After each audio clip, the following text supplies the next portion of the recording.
नमस्कार। आकाशवाणी से प्रस्तुत है समाचार संध्या।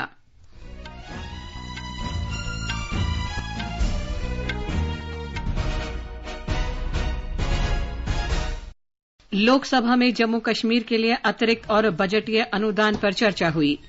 होली के अवसर पर संसद के दोनों सदनों में बृहस्पतिवार और शुक्रवार को अवकाश। केंद्र सरकार 12 से 14 वर्ष के बच्चों का टीकाकरण बुधवार से शुरू करेगी। देश का कुल निर्यात अप्रैल 2021 से फरवरी 2022 के दौरान $601 अरब रहने का अनुमान। ये पिछले वर्ष की समान अवधि की तुलना में 36% अधिक है। सरकार ने कहा, सार्वजनिक क्षेत्रों के केंद्रीय उपक्रमों का लाभ वित्त वर्ष 2020-21 में 37.5% से अधिक बढ़ा। खरीफ विपणन सत्र 2021-22 में 731 टन से अधिक धान की खरीद हुई। विशेष धन शोधन निरोधक कानून अदालत ने धन शोधन मामले में महाराष्ट्र के पूर्व गृह मंत्री अनिल देशमुख की अर्जी खारिज की। बेंगलुरु में दूसरे क्रिकेट टेस्ट मैच में भारत ने श्रीलंका को 238 रन से हराकर श्रृंखला 2-0 से अपने नाम की।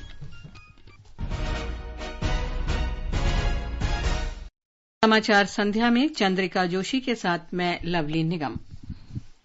कोविड से सुरक्षित रहने के लिए आपसे अपील है कि कृपया इन 4 सरल उपायों का पालन अवश्य करें। पूर्ण टीकाकरण कराएं, मास्क पहनें, 2 गज की सुरक्षित दूरी बनाए रखें, हाथ और चेहरा साफ रखें। और अब समाचार विस्तार से। वित्त मंत्री निर्मला सीतारामन ने आज लोकसभा में केंद्र शासित प्रदेश जम्मू कश्मीर के लिए पूरक अनुदान मांगों और अतिरिक्त अनुदान मांगों के साथ बजट पेश किया और सदन में इस पर चर्चा हुई। केंद्रीय मंत्री डॉ जितेंद्र सिंह ने कहा है कि धारा 370 समाप्त होने से केंद्र शासित प्रदेश जम्मू कश्मीर को फायदा हुआ है। लोकसभा में केंद्र शासित प्रदेश के बजटीय अनुदान के बारे में डॉ जितेंद्र सिंह ने कहा कि धारा 370 समाप्त होने से भ्रष्टाचार रोकथाम कानून, अनुसूचित जाति और अनुसूचित जनजाति के लिए आरक्षण, बाल विवाह कानून और दहेज निरोधक कानून लागू हो सके। उन्होंने बताया कि इस केंद्र शासित प्रदेश को 50,000 करोड़ रुपए का निवेश प्राप्त हुआ है। उन्होंने कहा कि स्थानीय विकास के लिए 10,000 करोड़ रुपए सीधे पंचायतों के बैंक खातों में भेजे गए हैं।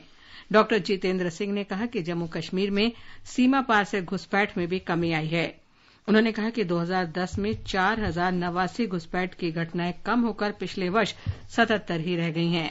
कांग्रेस सदस्य मनीष तिवारी ने सवाल किया कि जम्मू कश्मीर के बजट पर सदन में चर्चा क्यों हो रही है, जबकि अन्य केंद्र शासित प्रदेशों के बजट के बारे में सदन में चर्चा नहीं होती है।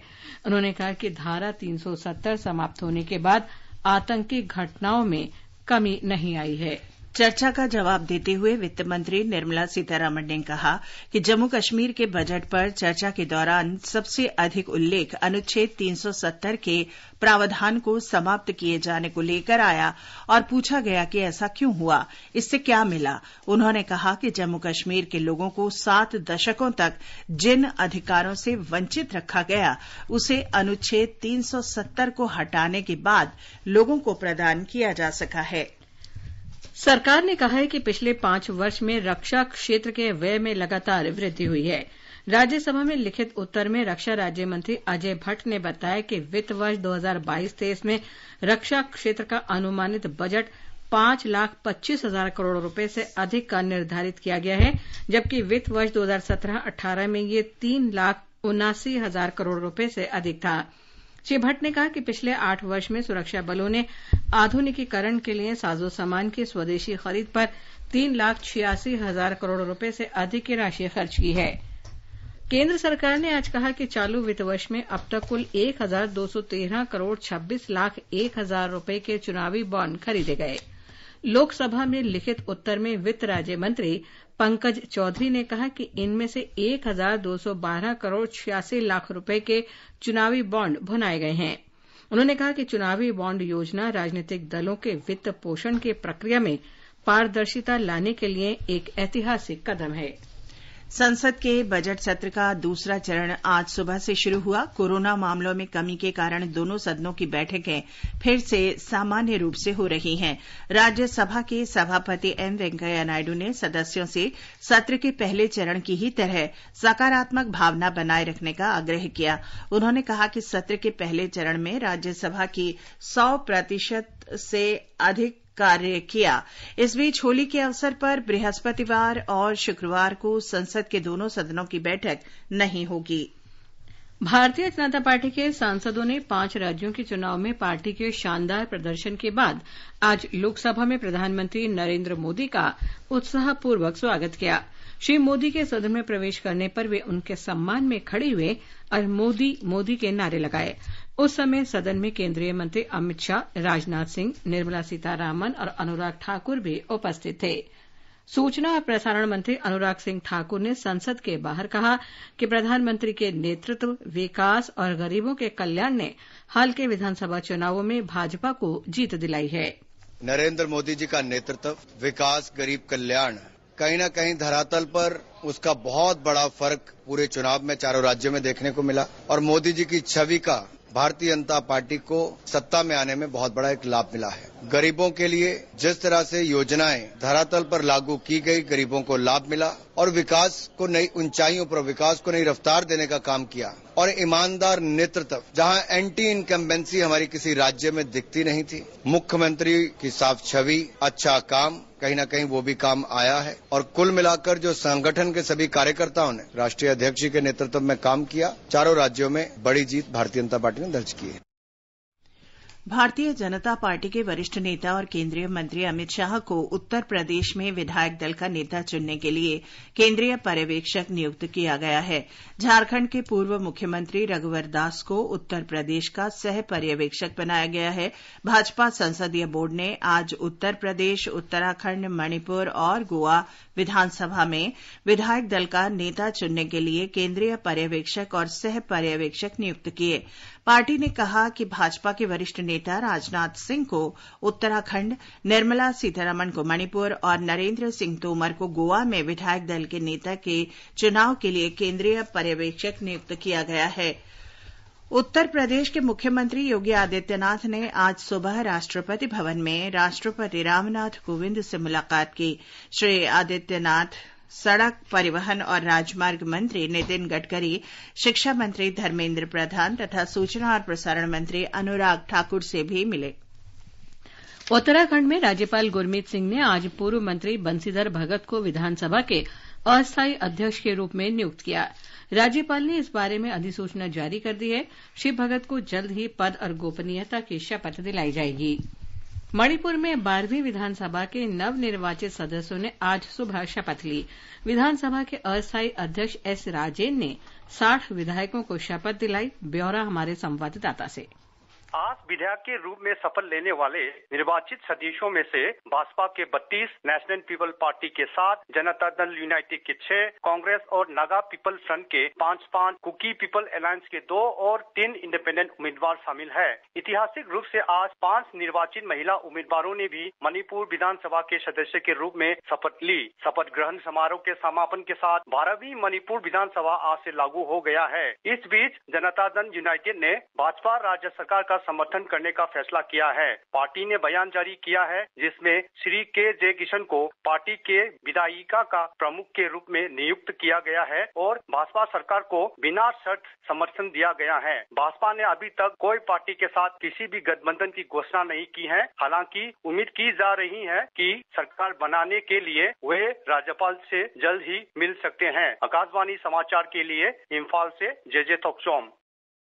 केंद्र सरकार ने बुधवार से 12 से 14 वर्ष के बच्चों का कोविड रोधी टीकाकरण शुरू करने का फैसला किया है।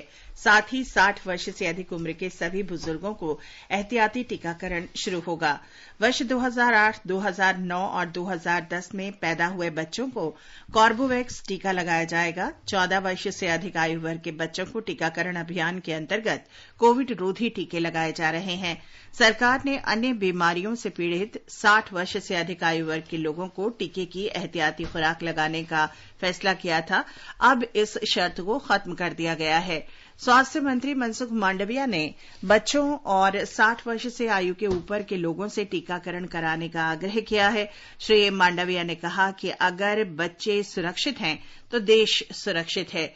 इस बीच राष्ट्रव्यापी कोविड टीकाकरण के तहत देश में अब तक 180 करोड़ 19 लाख से अधिक कोविड टीके लगाए जा चुके हैं। स्वस्थ होने की राष्ट्रीय दर 98.72% हो गई है।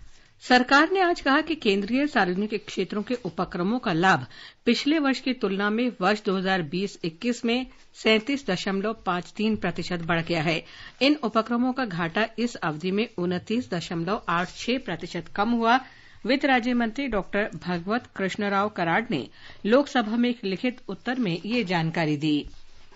इस वर्ष फरवरी महीने में भारत का निर्यात $57 अरब से अधिक रहने का अनुमान है।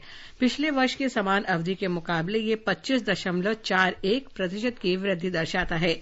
वाणिज्य और उद्योग मंत्रालय ने कहा कि वर्ष 2021-22 में अप्रैल से फरवरी के दौरान देश का कुल निर्यात $601 अरब से अधिक रहने का अनुमान है। पिछले वर्ष की समान अवधि की तुलना में ये 36% से अधिक है। मंत्रालय ने कहा कि इस वर्ष फरवरी में कुल आयात $59 अरब 35 करोड़ रहने का अनुमान है, जो पिछले वर्ष की समान अवधि की तुलना में 35.64% अधिक है। ये समाचार हमारी वेबसाइट newsonair.com/hindi और हमारे mobile app news on AIR पर भी उपलब्ध हैं।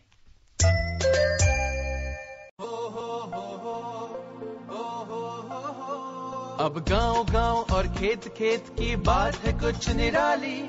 फसल बीमा पॉलिसी से छाई है खुशहाली। द्वार-द्वार और हाथ-हाथ में सुरक्षा की सौगात। गर्व से बोल रहे हैं सभी किसान, मेरी पॉलिसी मेरे हाथ। आजादी के अमृत महोत्सव पर हम देश के किसानों को दे रहे हैं सुरक्षा की सौगात। प्रधानमंत्री फसल बीमा पॉलिसी अब आपके हाथ। और पॉलिसी को बीमित किसानों के द्वार तक पहुंचाने के लिए हमने फसल बीमा पॉलिसी वितरण कार्यक्रम का किया है शुभारंभ। देश भर के किसानों ने करीब 21,000 करोड़ रुपए ही प्रीमियम के तौर पर दिए, लेकिन उन्हें मुआवजे के तौर पर 1 लाख करोड़ रुपए से ज्यादा मिले। जब खराब मौसम की हो मार, PMFBY दे आर्थिक सुरक्षा बार बार। प्रधानमंत्री फसल बीमा योजना, कृषि एवं किसान कल्याण मंत्रालय, भारत सरकार। समाचार संध्या में आपका फिर स्वागत है। आगे बढ़ने से पहले मुख्य समाचारों पर एक नजर।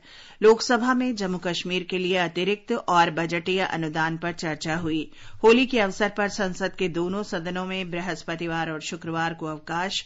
केंद्र सरकार 12 से 14 वर्ष के बच्चों का टीकाकरण बुधवार से शुरू करेगी। देश का कुल निर्यात अप्रैल 2021 से फरवरी 2022 के दौरान $601 अरब रहने का अनुमान। ये पिछले वर्ष की समान अवधि की तुलना में 36% अधिक है।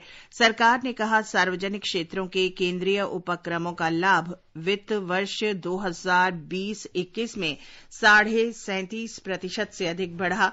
खरीफ विपणन सत्र 2021-22 में 731 टन से अधिक धान की खरीद हुई। विशेष धन शोधन निरोधक कानून अदालत ने धन शोधन मामले में महाराष्ट्र के पूर्व गृह मंत्री अनिल देशमुख की अर्जी खारिज की। और बेंगलुरु में दूसरे क्रिकेट टेस्ट मैच में भारत ने श्रीलंका को 238 रन से हराकर श्रृंखला 2-0 से अपने नाम की। दुनिया रंग बिरंगी की ऐसी खबरें जिन्होंने आपको गुदगुदाया, हंसाया और हैरान किया। कार्यक्रम के 75वें अंक पर विशेष कड़ी लेकर आ रहे हैं आपके लिए। सुनिएगा जरूर। 15 मार्च मंगलवार को सुबह 7:30 बजे और रात 9:15 बजे कार्यक्रम स्पॉटलाइट में।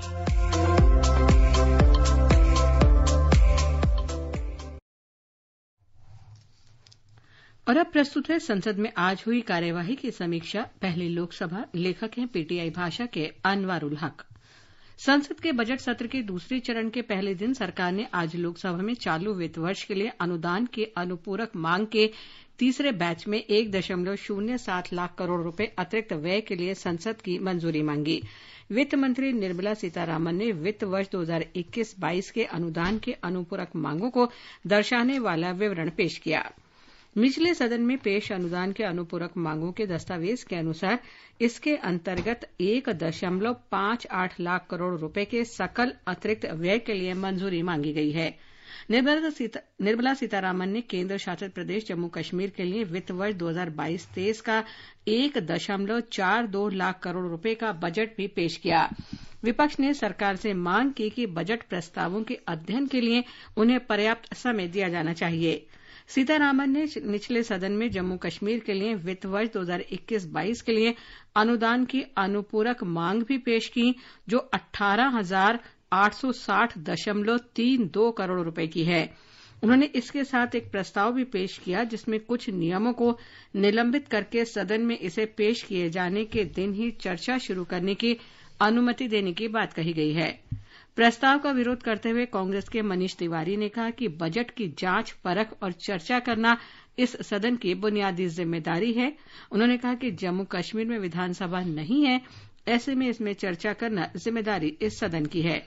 आरएसपी के एनके प्रेमचंद्रन ने कहा कि बजट को पेश करने के दिन इस पर चर्चा नहीं होगी और संविधान में इसका प्रावधान है।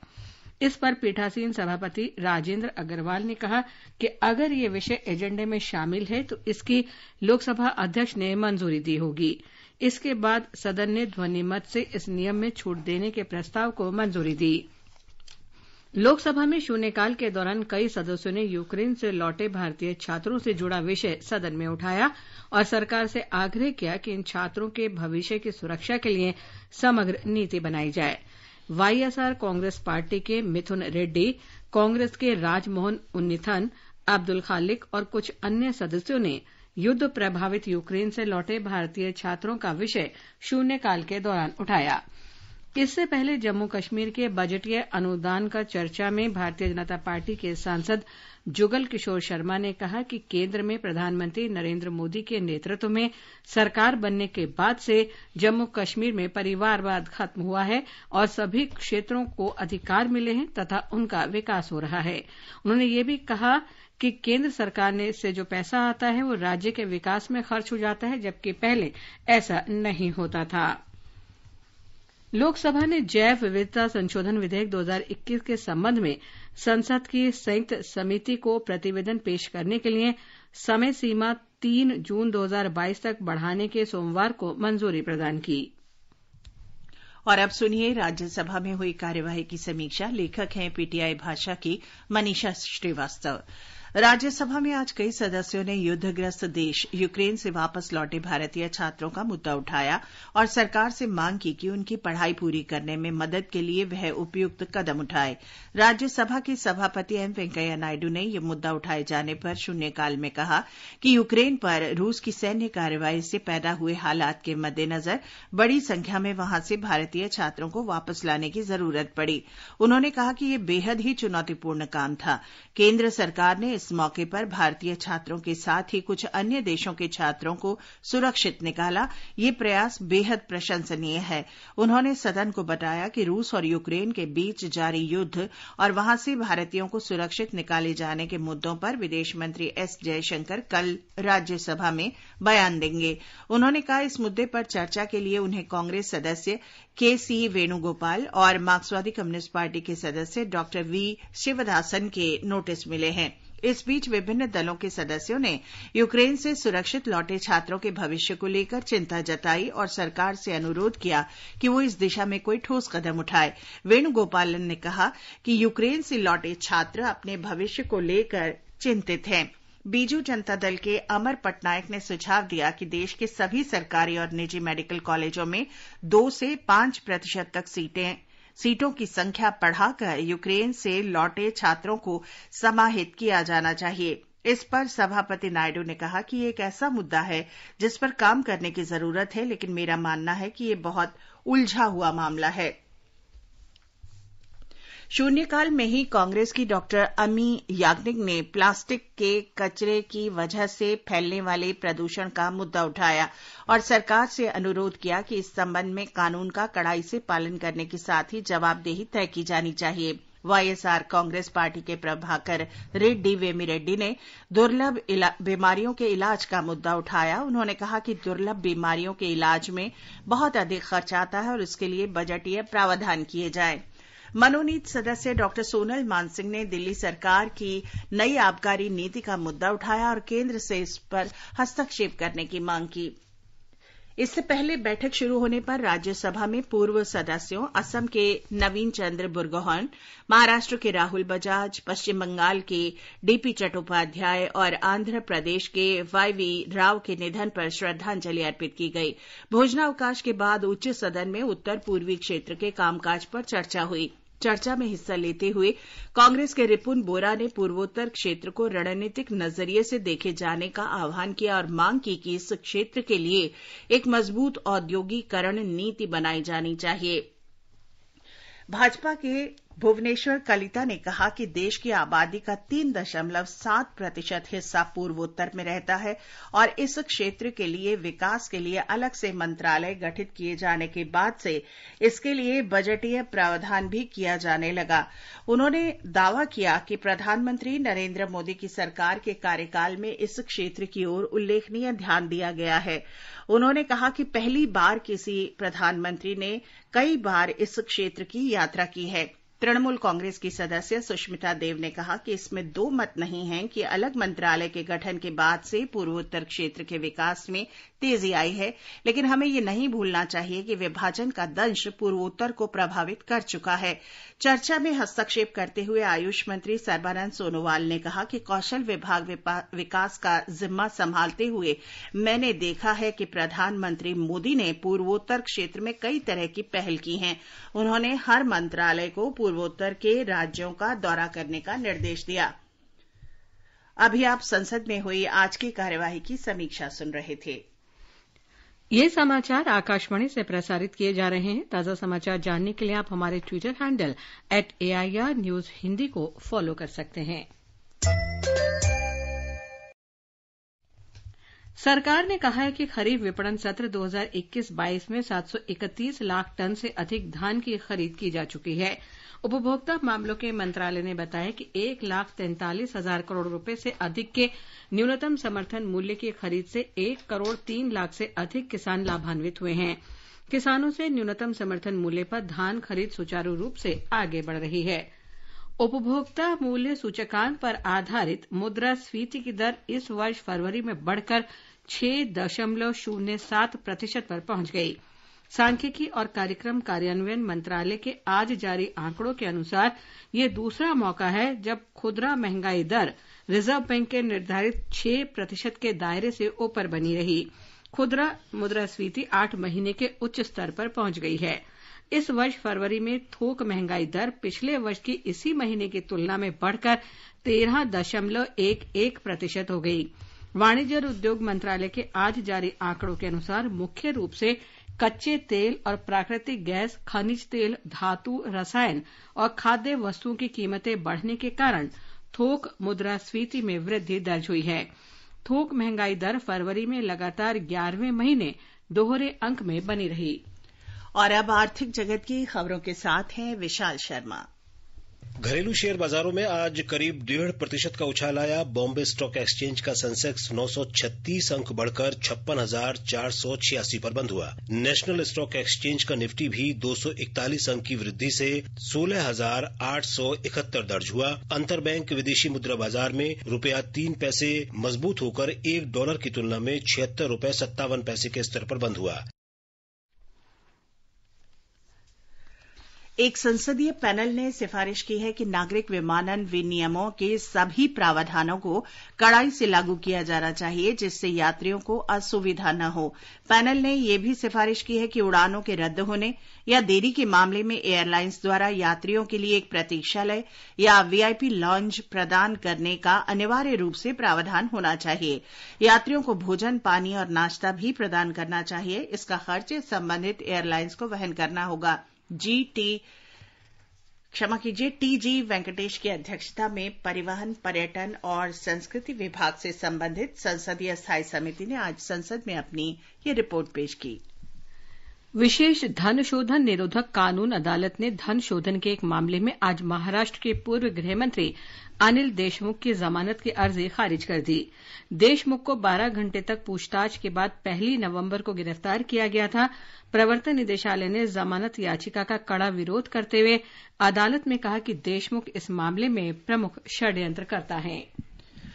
रूस में पूर्व भारतीय राजदूत डी बाला वेंकटेश वर्मा ने कहा है कि यूक्रेन से भारतीय विद्यार्थियों को निकालने के लिए ऑपरेशन गंगा का सफल अभियान केवल प्रधानमंत्री नरेंद्र मोदी और रूस के राष्ट्रपति व्लादिमीर पुतिन के बीच व्यक्तिगत समझ के कारण ही संभव हुआ। नई दिल्ली में एक कार्यक्रम में श्री वेंकटेश ने कहा कि अपने नागरिकों को युद्ध क्षेत्र से निकालने का भारत का यह अभियान अनूठा था।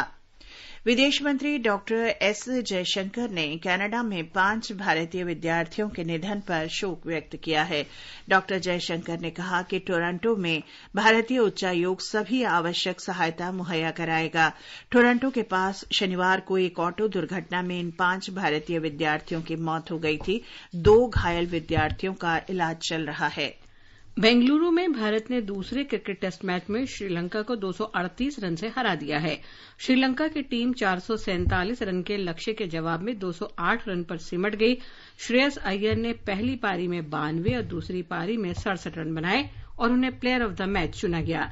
ऋषभ पंत ने श्रृंखला में 185 रन की पारी खेली और उन्हें प्लेयर ऑफ द सीरीज घोषित किया गया।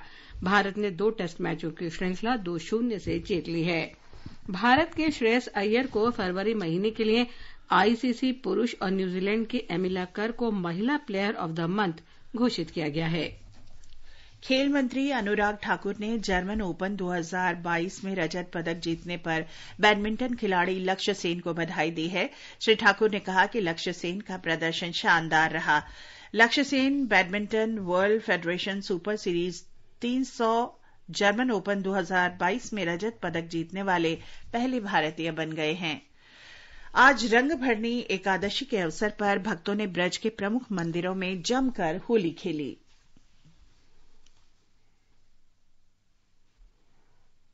भगवान श्री कृष्ण की नगरी मथुरा में जमकर गुलाल बरस रहा है। धूमधाम से रंगोत्सव मनाया जा रहा है। मथुरा के द्वारकाधीश मंदिर में होली समारोह का भव्य नजारा देखने को मिल रहा है। हो आयो नंद गाम ते होरी खेलन नटवर नंद किशोर।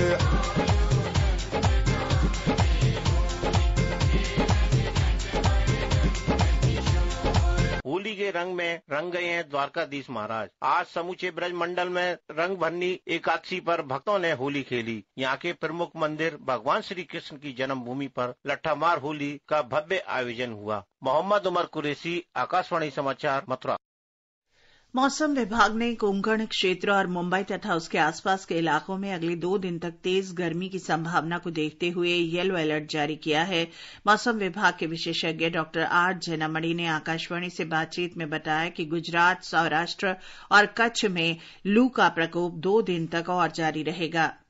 आज 14 तारीख के जो मार्च महीना का जो लेटेस्ट है, गुजरात और सौराष्ट्र एंड कच्छ में जो हीट वेव से सीवियर हीट वेव चल रहा है और ये 2 दिन रहेगा। मेनली जो सौराष्ट्र एंड कच्छ और गुजरात का जो कोस्टल एरिया है जैसे सूरत है, वलसाड है, उसके साथ साथ बॉम्बे और कोंकण का जो रत्नागिरी, ये सब स्टेशन में भी हीट वेव चल रहा है। ये भी वही 2 दिन रहेगा। बाकी जो उत्तर भारत का है, जैसे राजस्थान का इलाका है, पश्चिम राजस्थान, वो हीट वेव शुरू हो रहा है आज से 16 तारीख तक और उसके बाद तापमान का कमी आएगा। बाकी उत्तर भारत में कहीं भी हीट वेव नहीं है। पंजाब, हरियाणा, दिल्ली में तापमान जो है नॉर्मल के लगभग है, 32-33 है। यही है लेटेस्ट और भारत का कोई भी इस समय बारिश का कोई संभावना नहीं है। और अंत में मुख्य समाचार एक बार फिर।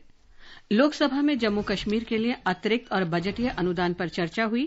होली के अवसर पर संसद के दोनों सदनों में बृहस्पतिवार और शुक्रवार को अवकाश। केंद्र सरकार 12 से 14 वर्ष के बच्चों का टीकाकरण बुधवार से शुरू करेगी। देश का कुल निर्यात अप्रैल 2021 से फरवरी 2022 के दौरान $601 अरब रहने का अनुमान। ये पिछले वर्ष की समान अवधि की तुलना में 36% अधिक है। सरकार ने कहा सार्वजनिक क्षेत्रों के केंद्रीय उपक्रमों का लाभ वित्त वर्ष 2020-21 में 37.5% से अधिक बढ़ा।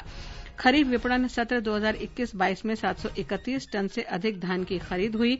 विशेष धन शोधन निरोधक कानून अदालत ने धन शोधन मामले में महाराष्ट्र के पूर्व गृह मंत्री अनिल देशमुख की अर्जी खारिज की और बेंगलुरु में दूसरे क्रिकेट टेस्ट मैच में भारत ने श्रीलंका को 238 रन से हराया। इसके साथ ही समाचार संध्या का ये अंक समाप्त हुआ। नमस्कार।